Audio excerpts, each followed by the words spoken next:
বন্ধুরা, আমার ছেলে ধুলো কি হারে মাখছে, তার সাথে রাহুলটা। হে বাবু, দেখো একটু টাকা, এইভাবে ধুলো কেউ মাখে? সারা গায়ে হাত পা কি অবস্থা হচ্ছে?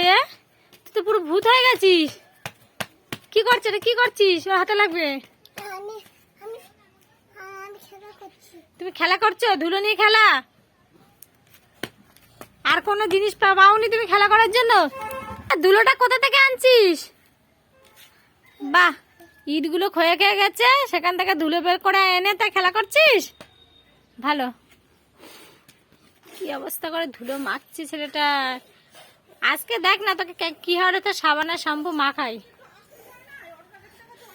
কি করছিস? ওটা কি করছিস? ফু দিয়ে পরিষ্কার করে দিচ্ছি?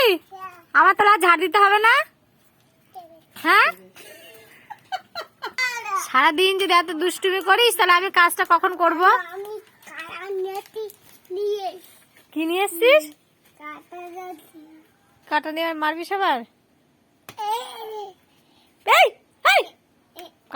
কামড় দেবে পায়ে। ফুল অন্য অন্য জিনিস নিয়ে খেলা কর না। গাড়ি আছে, গাড়ি, ব্যাট বল এই সময় খেলা কর। ধুলো নিয়ে খেলা করিস না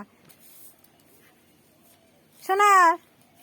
আর ধুলো মাখিস না, ধুলো মাখতে নেই। এত ধুলো মাখলে না ওই নাক দিয়ে সর্দি আর বেশি বেরোবে।